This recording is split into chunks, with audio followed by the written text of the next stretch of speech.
को नेतृत्व करने को लेकर आपने सर कहा है सर 2025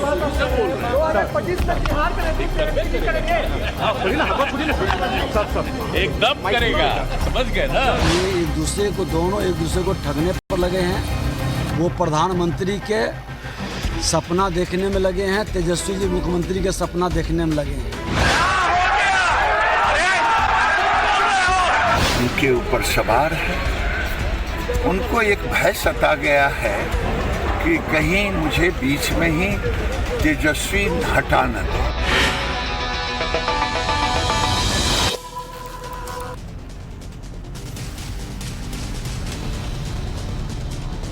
नमस्कार, टाइम्स नाउ भारत पर देश के सबसे पसंदीदा डिबेट शो राष्ट्रवाद में आपका स्वागत है। आपके साथ मैं हूं राकेश पांडे। राष्ट्रवाद यानी देश से बढ़कर कुछ भी नहीं। सवाल आज का यह कि क्या नीतीश कुमार 2024 के आम चुनाव के लिए मोदी के खिलाफ चक्रव्यूह बनाने में जुट गए? मोदी के सामने नीतीश विपक्ष का चेहरा बनेंगे या फिर नीतीश के मन में अरमान कुछ और चल रहे हैं या फिर वो अरमान अरमान ही रह जाएंगे? दरअसल नीतीश कुमार ने कल एक बयान दिया और कहा कि 2025 में महागठबंधन की कमान तेजस्वी यादव के हाथों में होगी। भले ही नीतीश जुबान पर बार बार यही बोलते हैं कि वो पीएम पद के उम्मीदवार नहीं है, लेकिन नीतीश के मन में क्या चल रहा है? नीतीश बिहार की कमान तेजस्वी को देकर क्या दिल्ली की गद्दी का सपना देख रहे हैं? अगर ऐसा है तो क्या नीतीश विपक्ष को एकजुट भी कर पाएंगे? आज इस मुद्दे पर बहस करेंगे, लेकिन सबसे पहले आपको नीतीश कुमार का वो बयान सुनवाते हैं। सर तेजस्वी जी को नेतृत्व करने को लेकर आपने सर कहा है सर 2025 में बिहार का नेतृत्व करेंगे। एकदम करेगा, समझ गए ना। सर तेजस्वी जी को नेतृत्व करने को लेकर आपने सर कहा है सर 2025 में बिहार का नेतृत्व करेंगे। एकदम करेगा, समझ गए ना। नीतीश कुमार को आपने सुना। नीतीश कुमार के इस बयान के बाद सियासत तेज हो गई है। बीजेपी का आरोप है कि नीतीश की नजर प्रधानमंत्री की कुर्सी पर है। आरजेडी का कहना है कि तेजस्वी डिप्टी सीएम है और आगे कमान संभाल सकते हैं।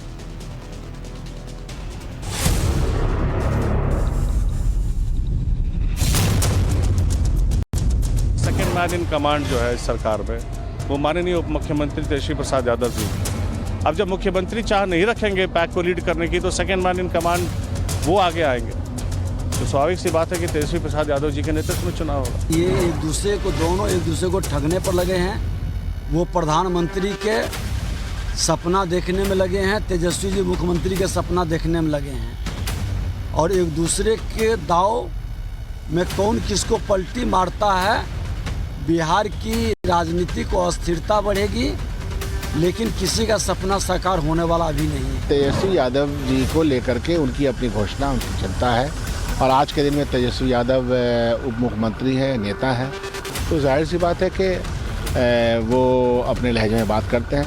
लेकिन ये सारी बातें कबल अज़ वक्त है। हम लोग एक साथ चल रहे हैं, बहुत सौहार्दपूर्ण माहौल में चल रहे हैं, उसमें कहीं कोई दिक्कत नहीं। एक अजब प्रकार की परिस्थिति पैदा हो गई है। लालू जी अपने बेटे को सीएम बनाना चाहते हैं, सोनिया जी अपने बेटे को पीएम बनाना चाहती हैं, और इसी में फंसे हुए हैं नीतीश कुमार। और वो गए थे इसी कारण कि उनको उम्मीदवार बना दिया जाएगा, लेकिन होना है नहीं। लालू जी अपने बेटे के लिए उनको बुलाए थे, आज सोनिया जी अपने बेटे के लिए उनको ठुकरा दी। तो होना कुछ नहीं है। नीतीश जी की स्थिति ये हो गई है कि अब उनको अफसोस हो रहा है कि भाजपा को हमने क्यों छोड़ा। वैसे बीजेपी के खिलाफ कई बार विपक्ष ने गोलबंदी की, लेकिन अभी तक उसे सफलता नहीं मिल पाई। कई मोर्चे बने, लेकिन बीजेपी का तोड़ नहीं निकाल पाए। विपक्ष की एकजुटता के दावे तो अब भी बार बार किए जा रहे हैं। विपक्षी दल कह रहे हैं कि बीजेपी के खिलाफ सबको एकजुट होना पड़ेगा, लेकिन ये होगा कैसे? विपक्षी दलों की ओर से बार बार बयान भी सामने आ रहे हैं कि सब एकजुट हो गए तो बीजेपी को 2024 में हरा देंगे। लेकिन जमीनी हकीकत क्या है? जितने एकजुटता के दावे किए जा रहे हैं, उतने ही प्रधानमंत्री पद के दावेदार भी हैं, चेहरे भी हैं। ऐसे में आज कुछ अहम सवालों का जवाब जानना जरूरी है और इसी पर हम चर्चा भी आगे करेंगे। सवाल एक ये होगा जिसका जवाब जानने की कोशिश होगी, क्या कम्युनिस्ट और ममता एक मंच पर आ पाएंगे? क्या केरल में लेफ्ट और कांग्रेस एक हो जाएगी? क्या फिर से मायावती और अखिलेश एक होंगे? क्या जेडीएस और कांग्रेस एक हो पाएंगे? सवाल यह भी कि क्या केजरीवाल कांग्रेस से फिर हाथ मिलाएंगे? यूपी में एसपी बीएसपी के एक होने से क्या हुआ, ये सबने देखा, लेकिन अगर एक हो गए दोबारा तो उसका नतीजा क्या निकलेगा? प्रधानमंत्री मोदी की आज एक अलग छवि है। जबरदस्त उनकी लोकप्रियता है, लेकिन विपक्ष के पास उनकी तोड़ का नेता कौन है? बंगाल मॉडल, दिल्ली मॉडल, परिवार मॉडल, कई मॉडल की चर्चा हुई, लेकिन मोदी के सामने कोई मॉडल टिक नहीं पाया। 2024 के आम चुनाव से पहले कई राज्यों में विधानसभा चुनाव भी होने हैं। ये चुनाव 2024 के लिए सेमीफाइनल साबित होंगे, लेकिन क्या इन चुनावी नतीजों के बाद बीजेपी लहर सामने आएगी या फिर विपक्षी एकजुटता, ये तो वक्त बताएगा और उसके बाद इस पर चर्चा भी होगी। लेकिन आज इस मुद्दे पर बहस करें उससे पहले एक तस्वीर आपको जरूर देखनी चाहिए। यह तस्वीर बिहार विधानसभा की है। छपरा में जहरीली शराब से 20 लोगों की मौत हुई और इसके बाद बीजेपी ने विधानसभा में यह मुद्दा उठाया। शराबबंदी पर नीतीश सरकार को घेरा तो नीतीश गुस्से में आग बबूला हो गए। बीजेपी आरोप लगा रही है कि नीतीश को डर लगने लगा है कि तेजस्वी उन्हें कहीं बीच में ना छोड़ दे, इसीलिए नीतीश कुमार बौखला गए। सुनिए।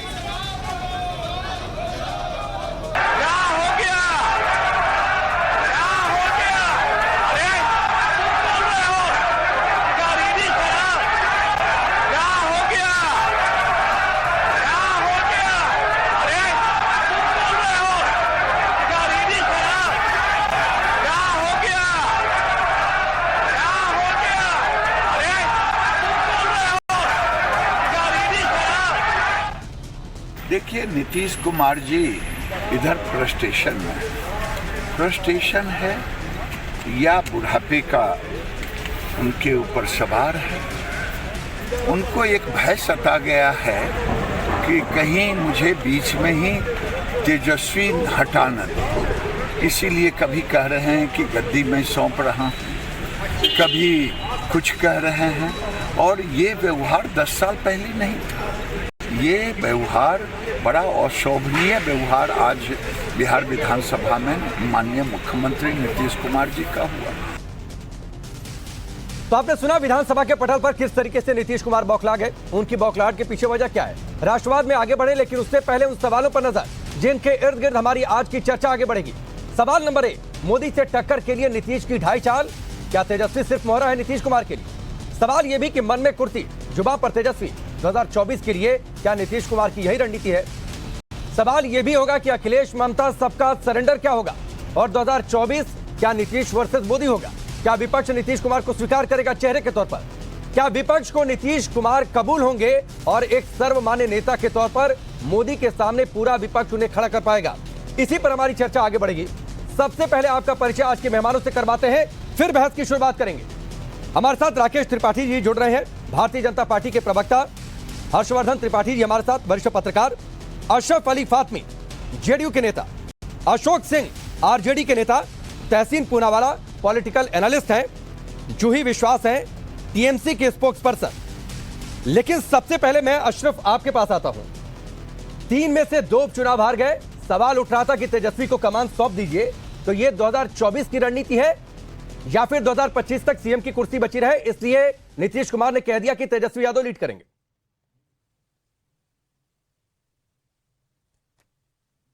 ऐसा है, 3 में से 2 हार गए।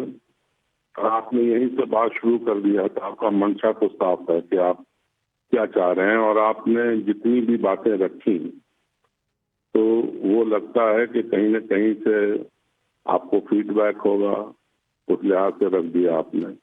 देखिए, 2024 और 2025 को समझिए।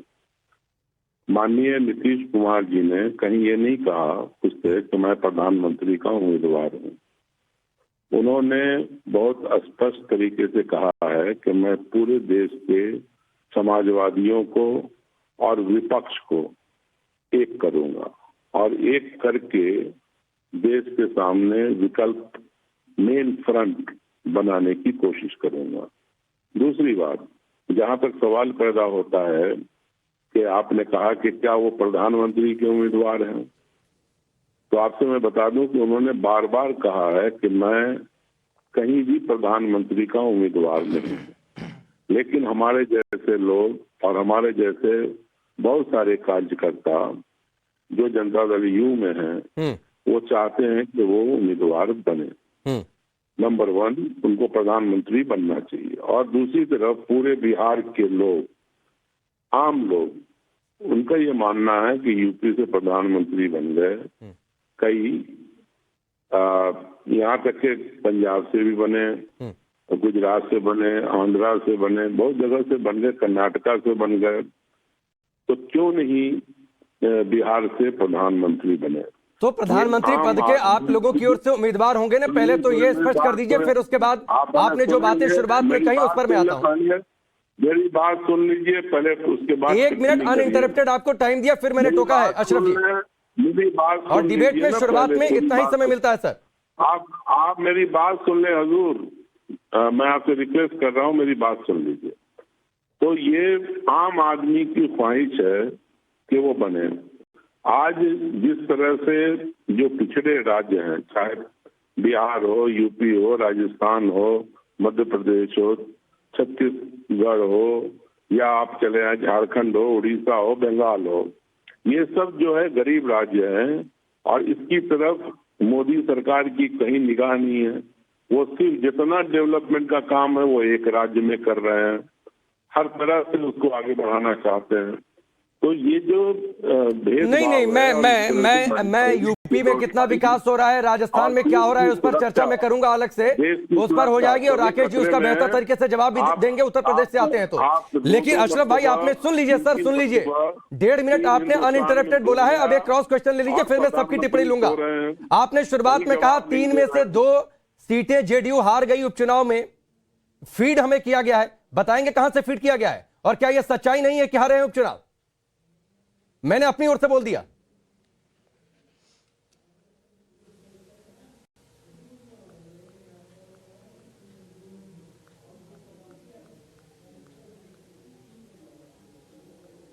चलिए ठीक है, कुछ ऑडियो में इश्यू है, लेकिन इस सवाल के साथ मैं अशरफ जी आपके पास आऊंगा। राकेश जी, बीजेपी के ऊपर जो आरोप है वो आपने सुना, लेकिन कोई चेहरा नहीं भी आता है तो क्या दिक्कत है? किसी के खिलाफ आंधी चलती है तो भी वो चुनाव हार जाता है, विपक्ष इसी तर्ज पर आगे बढ़ रहा है।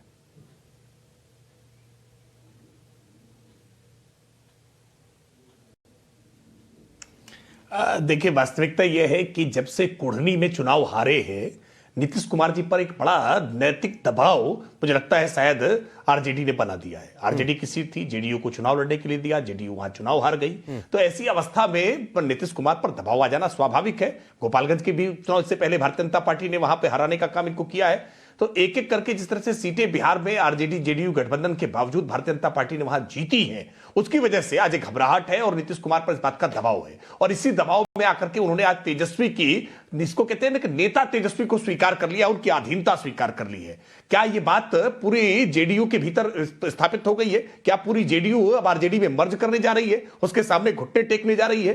क्या यह गठबंधन 2025 तक चल भी पाएगा? बहुत सारे सवाल हैं। चूंकि नीतीश कुमार जी का जिस तरह का ट्रैक रिकॉर्ड रहा है ना, नीतीश कुमार जी कब क्या कहेंगे और कितनी बात से पलट जाएंगे, इसको कह पाना बहुत मुश्किल होता है। 2024 के चुनाव में नीतीश कुमार जी आरजेडी के साथ मिलकर के चुनाव लड़ेंगे, मुझे लगता है इसको लेकर के भी सवाल होंगे। लेकिन जहां तक विपक्ष के प्राइम मिनिस्टर कैंडिडेट की बात रही है, टीएमसी की नेता बैठी है यहां पे, टीएमसी की नेता क्या इस बात को स्वीकार करेंगे कि नीतीश कुमार को वो संयुक्त विपक्ष के गठबंधन के उम्मीदवार के तौर पर स्वीकार करेंगे? आज समाजवादी पार्टी से कोई उत्तर प्रदेश से नहीं बैठा है, क्या समाजवादी पार्टी से क्या इस बात को स्वीकार्यता मिल जाएगी कि नीतीश कुमार जी उम्मीदवार इस बात के हो? क्या इस बात को स्वीकार मायावती जी कर लेंगी? विपक्ष में इस बात को लेकर के एक राय हो नहीं सकती है। विपक्ष में इतने उम्मीदवार है पीएम पद के, और सच ये है कि पीएम पद पर तो नो वैकेंसी का बोर्ड है। आज भी देश के प्रधानमंत्री नरेंद्र मोदी जी के सामने विपक्ष के पास सैकड़ों मील दूर तक कोई प्रधानमंत्री पद का उम्मीदवार नहीं है, क्योंकि उस प्रकार का परिश्रम, उस प्रकार की ईमानदारी, उस प्रकार का डेडिकेशन, उस प्रकार का लोगों के भीतर विश्वास, और अब तो प्रधानमंत्री नरेंद्र मोदी को लेकर के लोगों का विश्वास उन आस्था में प्रति बदल गया है। आज प्रधानमंत्री जो कहते हैं, जनता उनके साथ, उनकी आवाज पर खड़ी हो जाती है। हमने कोरोना की पूरी इस काल में देखा है कि किस तरह से प्रधानमंत्री के आह्वान पर पूरा देश एकजुट होकर के खड़ा हो गया, तमाम प्रकार की अफवाहें फैलाई गई। और राहुल जी जो भारत जोड़ो यात्रा कर रहे हैं, बड़ा तुषारापात उनके ऊपर कर रहे हैं। मुझे लगता है कम से कम विपक्ष पहले एक बार मिल बैठ करके बात कर ले आपस में कि कौन उनका विपक्ष का उम्मीदवार होने वाला है। लेकिन मैं इस बात, ठीक है, आपने दो बड़ी बातें छेड़ी हैं कि देश की जनता नरेंद्र मोदी जी के साथ खड़ी होगी और 2024 के चुनाव में प्रधानमंत्री पद के उम्मीदवार के रूप में कहीं किसी। ठीक है राकेश जी, मैं आता हूं, अशोक सिंह मैं आपके पास आता हूं। देखिए, दो बातें कही उन्होंने। एक तो 2025 तक क्या गारंटी है कि नीतीश कुमार आप लोगों के साथ रहेंगे? मान लीजिए साथ छोड़ दिया तो फिर तेजस्वी के नेतृत्व का क्या होगा?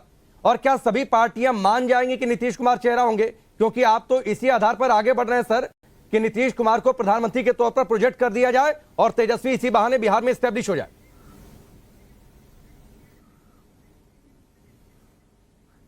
मैं ये बताना चाहता हूं, कहना चाहता हूं बड़ी देर से डिबेट भी सुन रहा था और समाज में एक विपक्ष यूनाइट हो रहा है, तो इसका चेहरा नीतीश को ही पहले से बनाया जा रहा है। नीतीश जी ने कब कहा कि मैं प्रधानमंत्री पद का उम्मीदवार है? अभी तो बात होती सभी समाजवादी विचारधारा के लोग सब एकजुट हों, एक रास्ते पर आकर भारतीय जनता पार्टी के झूठे जो आश्वासन हैं, मुद्दे हैं, उनको तोड़ा जाए, उनको जनता के सामने लाया जाए। अगर सब एकजुट हो जाए तो भारतीय जनता पार्टी, अभी प्रवक्ता बोल रहे थे त्रिपाठी जी की मोदी जी के नेतृत्व में कोरोना काल में मोदी जी ने थाली पिटवा दी।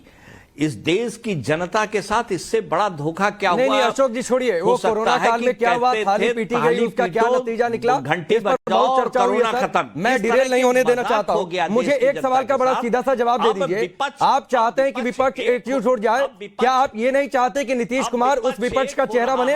हाँ या ना में जवाब दीजिएगा सर। होने में भारतीय जनता पार्टी को कहां से दर्द हो रहा है? नहीं अशोक जी छोड़िए, भारतीय जनता पार्टी को दर्द हो, उससे आप लोगों को क्या लेना देना सर? कोरोना पर मैं चर्चा भी नहीं करना चाहता, कोरोना बीते जमाने की बात हो गई। क्यों नहीं मेरा सवाल है कि विपक्ष एकजुट हो जाए। क्या आप लोग ये नहीं चाहते कि उस विपक्ष का चेहरा नीतीश कुमार बने?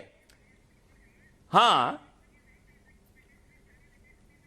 हम लोग सभी चाहते हैं कि एक अच्छा चेहरा, नीतीश कुमार एक अच्छा चेहरा है, क्यों ना बने? और भी तमाम नेता हैं, लेकिन मतलब नीतीश कुमार नहीं भी बन सकते हैं? विकल्प है, तौर पर विकल्प है कि नीतीश कुमार ना बने, कोई और भी बन सकता है। बौखलाहट है, भारतीय जनता पार्टी में बौखलाहट है। इस बौखलाहट का विकल्प है नीतीश जी। अशोक जी नीतीश कुमार एकमात्र विकल्प नहीं है आप लोगों के लिए, कर लेंगे, लेकिन एकमात्र विकल्प नहीं है प्रधानमंत्री पद के उम्मीदवार के तौर पर। क्या हुआ? नीतीश कुमार जी एकमात्र विकल्प नहीं है आप लोगों के लिए प्रधानमंत्री के तौर पर, पहली पसंद नहीं है। नहीं चाहते कि वो नीतीश नहीं, हम लोग तो चाहते हैं नीतीश जी प्रधानमंत्री बने। अच्छे व्यक्तित्व हैं, एक ईमानदार छवि के हैं, एक अच्छे शासन दिया है, एक नई दिशा दिया है बिहार को। हम लोग चाहते हैं ऐसा मजबूत आदमी, गरीब गुरबा परिवार का, पिछड़ी जाति का आदमी आके आगे चले। ठीक है, आपकी इसी बात को लेकर मैं आगे चलता हूं। तहसीन पूनावाला, क्या होगा राहुल गांधी की भारत जोड़ो यात्रा का? वो तो 2024 के लिए ही वो यात्रा खासतौर पर शुरू की गई। नीतीश कुमार आरजेडी की पसंद कैसे मनाएंगे कि राहुल गांधी को स्वीकार कर लीजिए?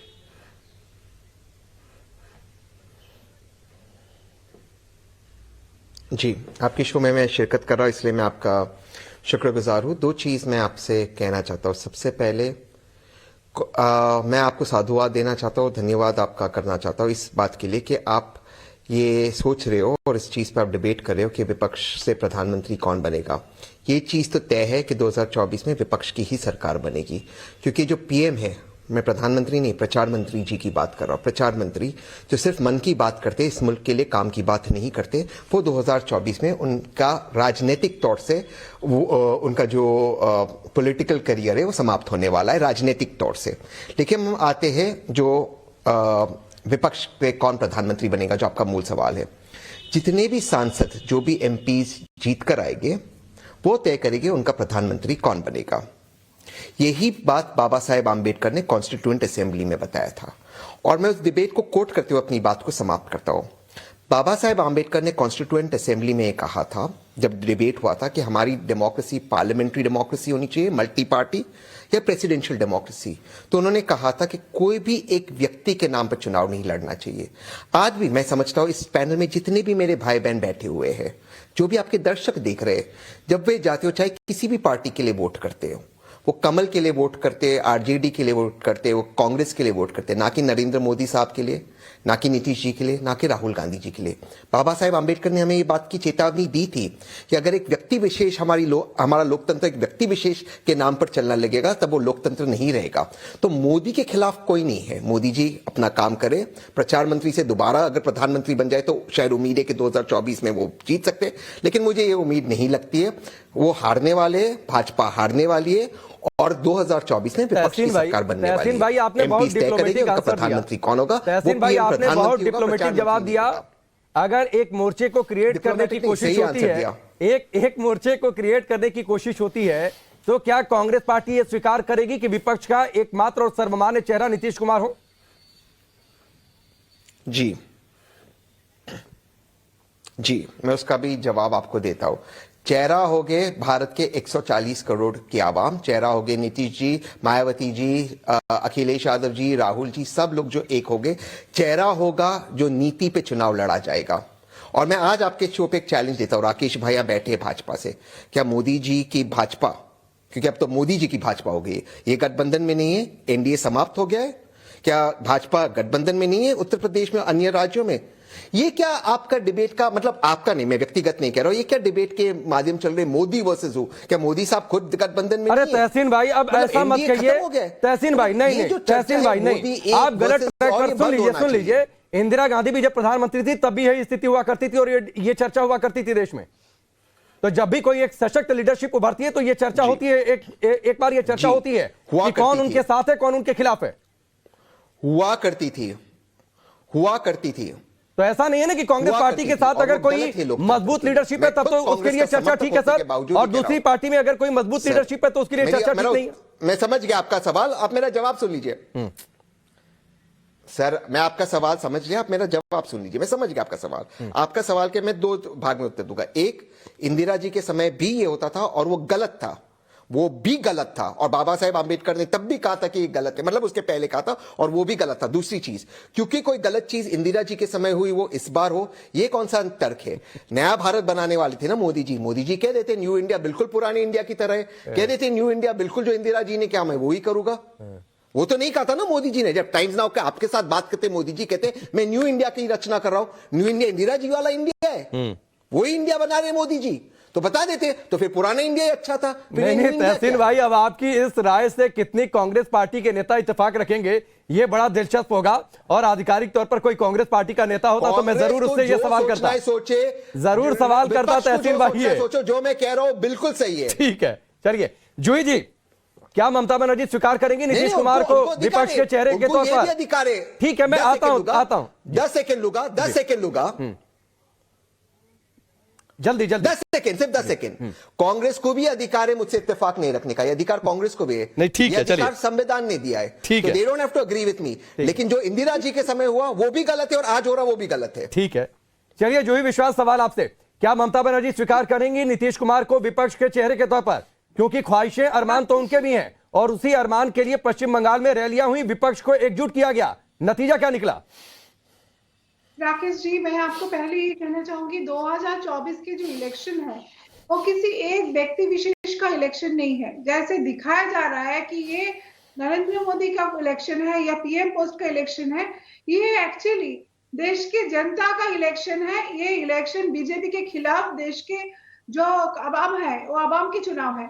दूसरी बात है, जितने भी ऑपोजिशन के लीडर हैं जो सेम सोचते हैं, एक चिंता भावना रखते हैं, सब एकजुट होके अगर ये ऑपोजिशन का कोई मिनिमम कॉमन प्रोग्राम लिया जाए और उस कॉमन प्रोग्राम को देश के कोने कोने में अगर हम लोग कर सके, हम लोग विकल्प कौन बनेगा वो बाद में भी सोच सकते हैं। विकल्प के चेहरा अभी लेके आना जरूरी नहीं है, जरूरी है देश का मुद्दा क्या है, किस इलेक्शन किस मुद्दे पे लड़ा जाएगा। देश में कितने नए हॉस्पिटल बने हैं, कितना नया यूनिवर्सिटी बने हैं, कितना कॉलेज बने हैं, हमारे विदेश नीति क्या है, हमारे कितना सड़क बने हैं, कितने घर घर हम लोग पानी पहुंचा पाए, देश के आम जनता जो गांव-गांव में जो इलेक्ट्रिसिटी पहुंचा है कि नहीं, ये मुद्दे पे हम लोगों को इलेक्शन नहीं, ये सवाल है जूही जी, ये सवाल है, और इस सवाल की चर्चा लोगों के भीतर हो रही है कि विपक्ष एकजुट कैसे होगा, और अगर आप एक नाम पर एकजुट नहीं हो सकते हैं तो ये जनता सवाल करेगी कि फिर बाद में एकजुटता कैसे होगी, फिर तो बाद में बिखराव होगा और सिर फुटवट शुरू हो जाएगा। मैं आता हूं जब डिबेट ओपन करूंगा तो दोबारा आपसे सवाल करूंगा। ठीक है, हर्षवर्धन जी आती हूँ जी, एक मिनट मैं एक बार बोलती हूँ कि हमारी जो लीडर है ममता बनर्जी वो सक्षम है ये फ्रंट को लीड करने में। ऐसे भी सारे आंचलिक दल है, आज नीतीश कुमार बिहार से अच्छे काम कर रहे हैं, अखिलेश जी यूपी से कर रहे हैं, हेमंत सोरेन जी झारखंड में कर रहे हैं, तो सारे ऑपोजिशन वाले अगर एकजुट हो जाए तो क्यों नहीं हरा सकते। अभी तो बाइपोलर नहीं, आपने कहा कि ममता बनर्जी सक्षम है इस फ्रंट को लीड करने में। कौन सा स्टेट में गुजरात छोड़ के बीजेपी? नहीं जूही जी, आपने अभी कहा कि ममता बनर्जी सक्षम है विपक्ष के इस फ्रंट को लीड करने में, मैंने ठीक सुना? ममता बनर्जी सक्षम है और भी नेता सक्षम है, कोई मतलब ममता बनर्जी, देखिए अभी एकजुटता नहीं दिख रही हर्षवर्धन जी, अभी एकजुटता नहीं दिख रही है। जो जूही जी ने कह दिया, मन की बात जुबा पर आ गई कि ममता बनर्जी सक्षम है फ्रंट को लीड करने में, अभी तो दलों की मीटिंग भी नहीं हुई और यहीं पर हमारे टेलीविजन चैनल पर ही बिखराव दिखने लगा। ठीक है जूही जी, मैं आता हूं, एक एक हर्षवर्धन जी बोल रहे, फिर मैं डिबेट ओपन करूंगा, फिर आप लोग बोलिएगा, ठीक है? नहीं राकेश जी, मुझे लगता है कि इसमें तो कोई किसी को ऐतराज होना नहीं चाहिए। और ममता जी की पार्टी के पास सांसद हैं, ममता जी अपनी ताकत पर बनी नेता हैं, वो किसी की बैसाखी पर रही नहीं। कभी ऐसा नहीं हुआ कि वो भारतीय जनता पार्टी से समर्थन ले रही हो या कांग्रेस से ले रही हो या कम्युनिस्टों से ले रही हो।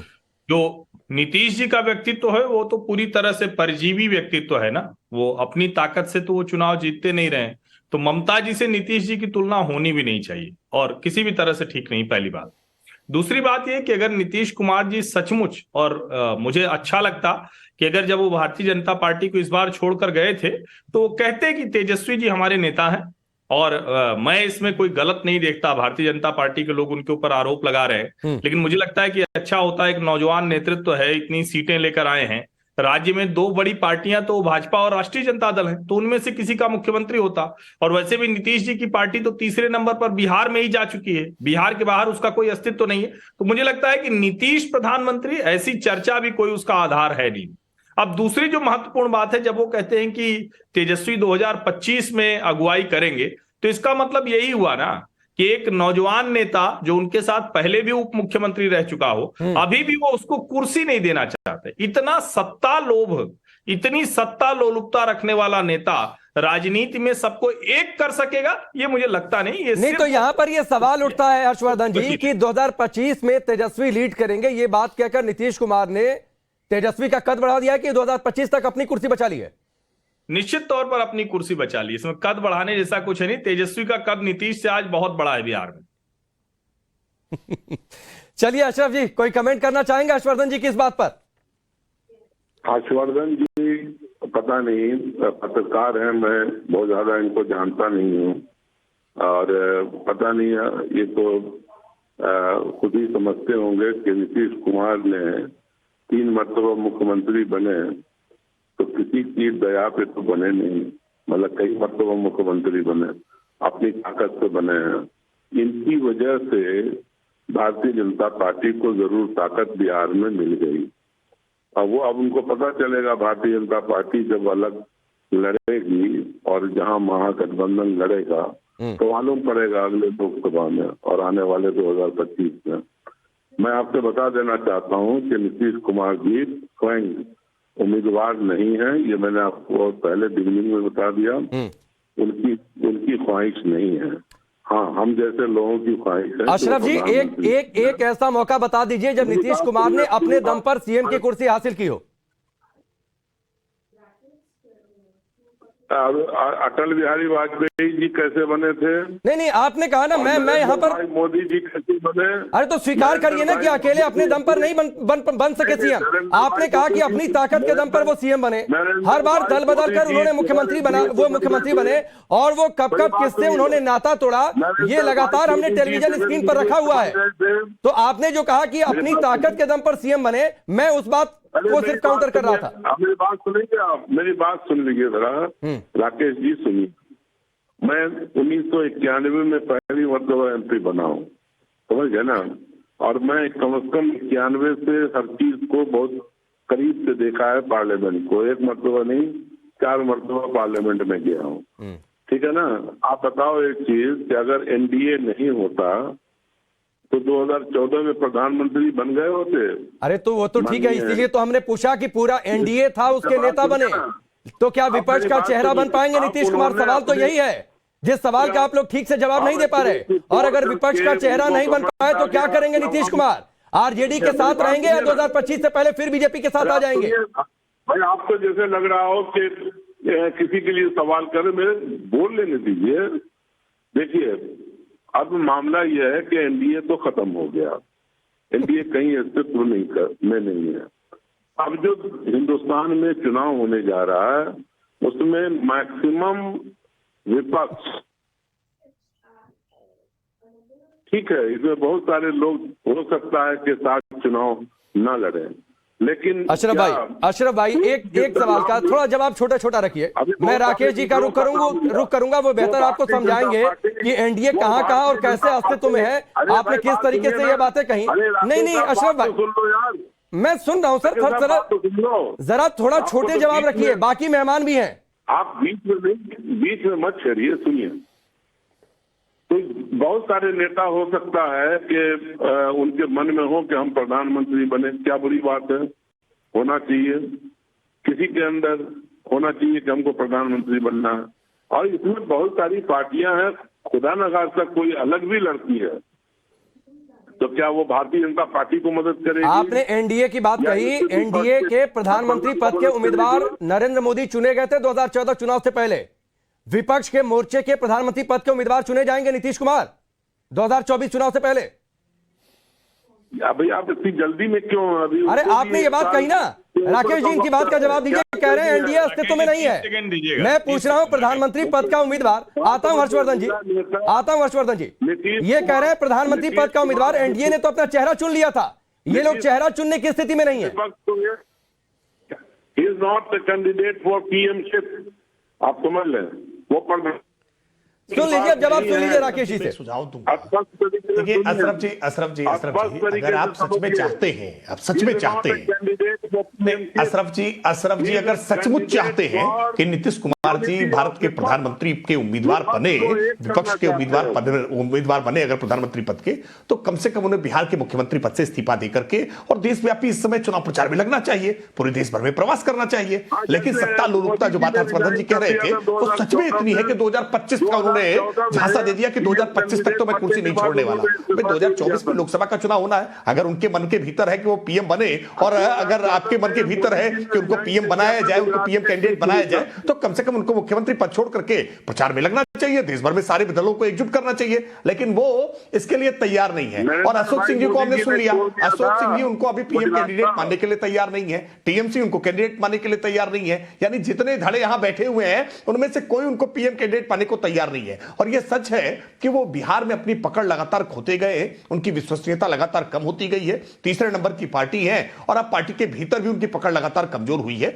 जिस तरह से उपचुनाव के परिणाम आए हैं, अब नीतीश कुमार जी पीएम छोड़िए, सीएम बने रह पाना बहुत मुश्किल है। और इसलिए सीएम बने रहने के लिए उन्होंने तेजस्वी को भविष्य बता करके ये एक प्रकार से मिजाज पुरसी करने का काम किया है कि कैसे सीएम की कुर्सी सलामत रहे। पीएम की कुर्सी तो बिल्कुल सपने में ही रहेगी। पीएम के पद पर नो वैकेंसी का बोर्ड है, मैं इस बात को फिर दोहरा रहा हूं। ठीक है हर्षवर्धन जी, आप कुछ बोल रहे हैं, फिर मैं अशोक जी का रुख करता हूं और फिर तहसीन भाई आपके पास आता हूं। राकेश जी देखिए, मुझे अशरफ अली फातमी न जाने ये हो सकता है क्योंकि मैं सामान्य पत्रकार हूं, लेकिन मैं इनको जानता हूं। और ये क्यों नहीं चाहते हैं कि तेजस्वी यादव मुख्यमंत्री बन जाए? दरअसल लालू जी की ही पार्टी छोड़कर तो ये आए हैं नीतीश जी के साथ, और बन गए अगर तेजस्वी मुख्यमंत्री तो इनके जैसे नेताओं का संकट बड़ा हो जाएगा। ये तो हर तरह का सत्ता सुख लेके आए हैं, सांसद रहे हैं, मुझे लगता है मंत्री भी रहे, अगर मैं गलत नहीं पहचान रहा हूं वही वाले हैं। तो ये इनको टिकट नहीं मिला था, तो इसलिए ये लालू जी का साथ छोड़कर चले गए थे नीतीश जी के साथ।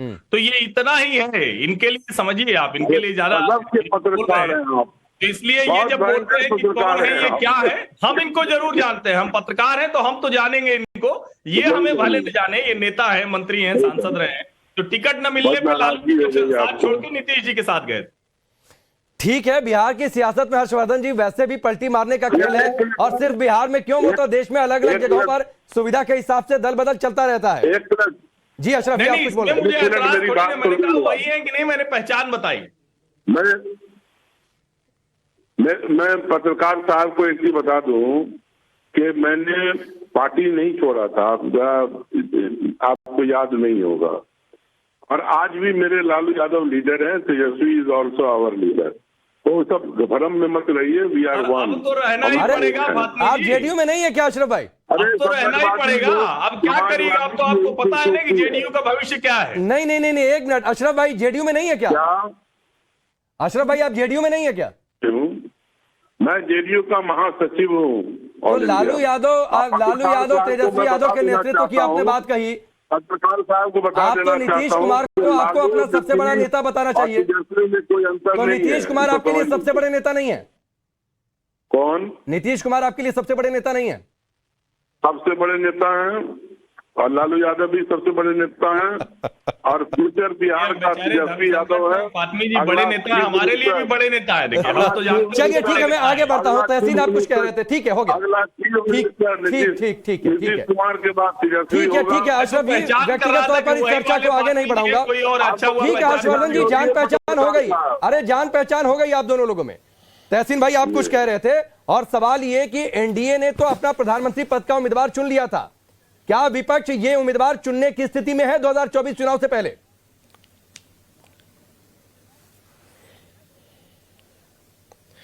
जी देखिए, मैं आपको बता दूं एक चीज, मैंने राकेश भाई की बात सुनी कि क्यों नीतीश जी रिजाइन करते, क्यों नहीं जाते सारे देश भर में सबको एक करने के लिए या लोगों को कन्विंस करने के लिए, प्रचार करने के लिए, अलायंस बनाने के लिए। तो जब माननीय नरेंद्र मोदी जी गुजरात के मुख्यमंत्री थे 2013 में, गोवा के वो विजुअल्स जब वे चुने गए थे भाजपा के प्रधानमंत्री के कैंडिडेट, तो क्या मोदी जी ने रिजाइन किया बतौर मुख्यमंत्री और फिर गए वो देश भर में प्रचार करने के लिए? वो भी नहीं किया ना, प्रधानमंत्री बनने के बाद ही उन्होंने रिजाइन किया ना एज मुख्यमंत्री। तो ये चीजें करना कि नीतीश जी रिजाइन क्यों नहीं करते, ये राकेश जी की अपनी उनकी राय थी। हम नहीं ये कहते कि नीतीश कुमार को रिजाइन कर देना चाहिए। मेरा सवाल यह है कि क्या वो प्रधानमंत्री पद के उम्मीदवार के तौर पर घोषित हो सकते हैं? सभी पार्टियां तय कर सकती हैं।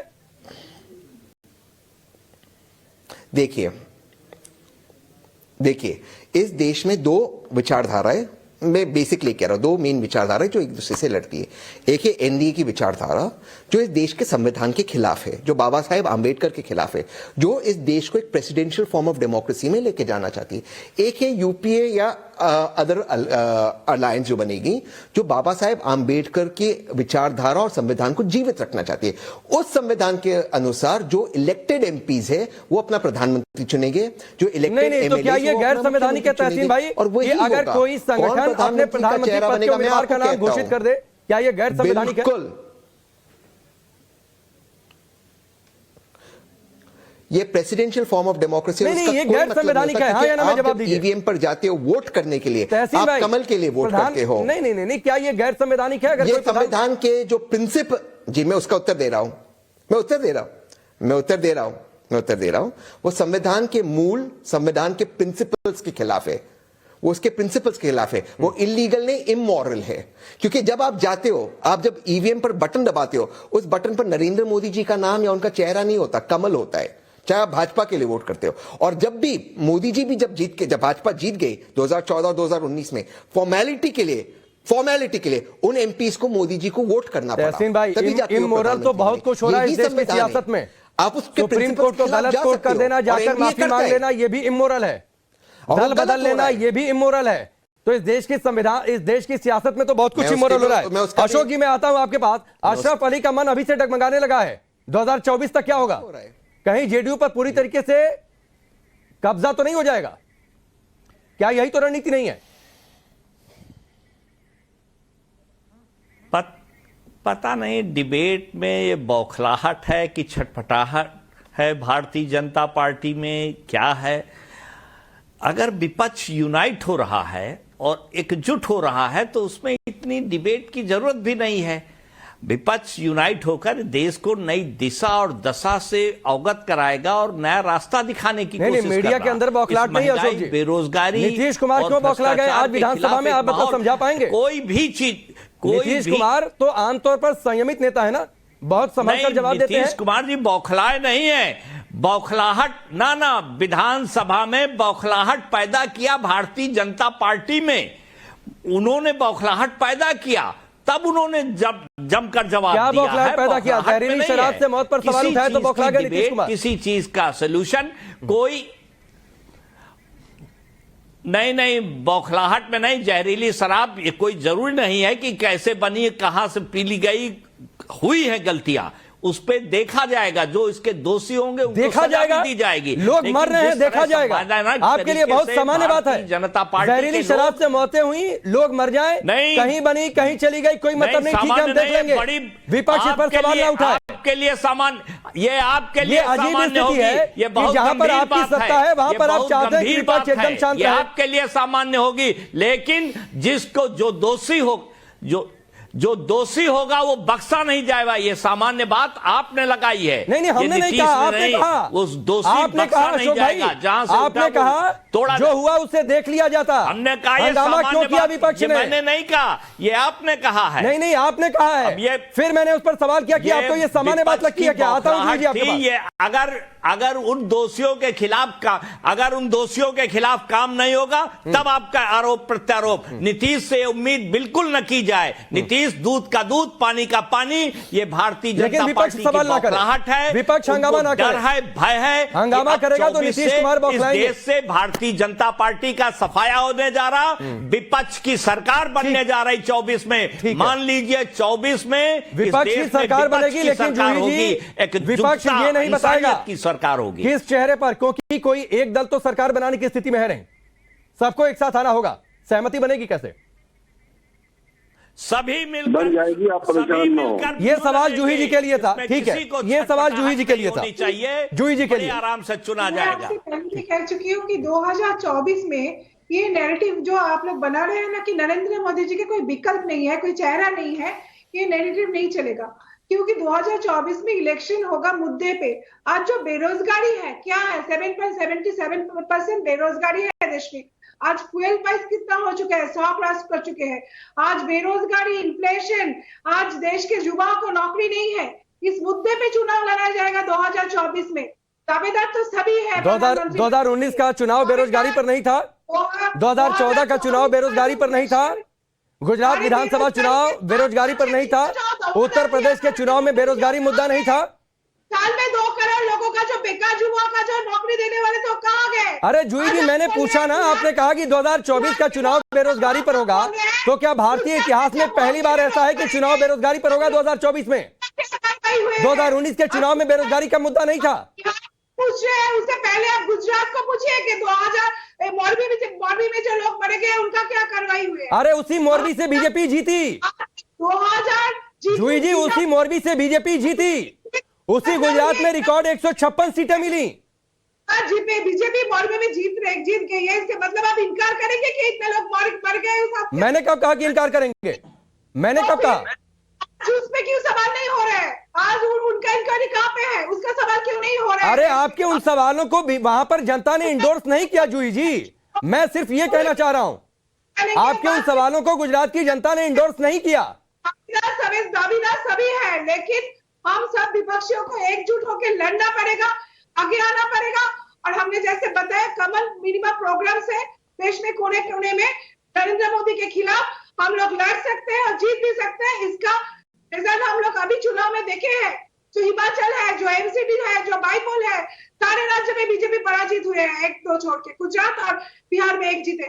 तो क्यों नहीं हम लोग जीत सकते हैं बीजेपी के खिलाफ? क्यों नहीं नरेंद्र मोदी के खिलाफ कोई प्रधानमंत्री बन सकता है? ये नैरेटिव नहीं चलेगा। अरे तो कौन बनेगा प्रधानमंत्री? ममता बनर्जी? जो भी सक्षम सभी है, कोई भी बन सकता है। वो बाद में राकेश जी, आप खुश तो बड़े होंगे, क्योंकि विपक्ष के बीच एक सहमति अभी चर्चा में नहीं बन पा रही है। पार्टी के नेता बैठेंगे, वो कैसे सहमत होंगे? खुश तो बहुत हो रहे होंगे आप।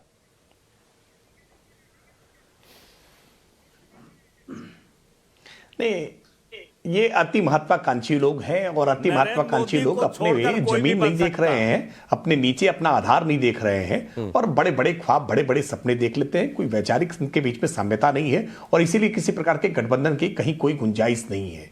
देखिए, आज जो जिस प्रकार का व्यवहार नीतीश जी का विधानसभा में दिखाई पड़ा है, ये व्यवहार सामान्य तौर पर नीतीश कुमार जी एक संयत नेता रहते हैं, संयमित भाषा में बात करते हैं, लेकिन नीतीश कुमार जी की जिस प्रकार की बौखलाहट आज दिखाई पड़ी विधानसभा में, ये कहीं ना कहीं उसी तरफ संकेत कर रही है कि नीतीश कुमार जी इस गठबंधन में अपने आप को असहज महसूस कर रहे हैं। कोढ़नी की हार के बाद उनके ऊपर एक बहुत नैतिक दबाव है और इसी वजह से आज उनकी विधानसभा में जो उनकी भाव भंगिमा थी, उनका जो व्यवहार था, वो उनके सामान्य ठीक है। वक्त बहुत कम है राकेश जी। तहसीन, आप कुछ कहना चाह रहे थे, चलते चलते 10 सेकंड में अपनी बात पूरी करिएगा तहसीन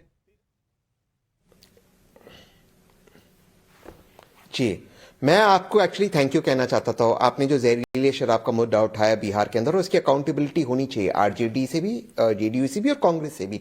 लेकिन उसी से राकेश जी उत्तर दे, जो गुजरात के अंदर जहरीले शराब से 50 से अधिक लोगों का हत्या हुई, जो सबसे ज्यादा जहरीले शराब इस मुल्क में गुजरात के अंदर बनता है, ये सरकार की रिपोर्ट है। उस पर क्या हो रहा है? एसआईटी गठन हुई थी, 4 दिन के अंदर लोग अरेस्ट होने वाले थे, किसी को अरेस्ट नहीं किया आज तक। उसकी जिम्मेदारी कौन ले रहा है? मोदी जी ले रहे या वर्तमान मुख्यमंत्री ले रहे? उसका भी उत्तर दे दे राकेश जी। ठीक है, चलिए। ये गलत बयानी ना करिए। गिरफ्तारियां उसमें हुई हैं, उसमें एसआईटी ने काम किया है। जो लोगों के नाम प्रकाश में आए थे उनकी गिरफ्तारियां हुई हैं, वो जेल की सलाखों के पीछे भेजे गए हैं और उनकी अब तक जमानत भी नहीं हुई है। इसलिए इस प्रकार के झूठे तथ्य डिबेट में ना रखें। ठीक है, वक्त इतना ही है, वक्त इतना ही है। आप सबका बहुत बहुत शुक्रिया।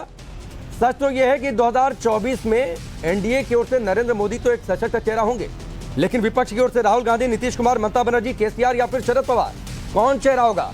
विपक्ष आज मुद्दों पर सहमत नहीं हो पा रहा। एक साथ बैठकर बातचीत करने में नेता का नाम क्या आगे कर पाएगा, ये अपने आप में एक बहुत बड़ा सवाल है। बहुत बहुत शुक्रिया आप सबका, आपसे जुड़ने के लिए। वक्त यहाँ पर फेंकता।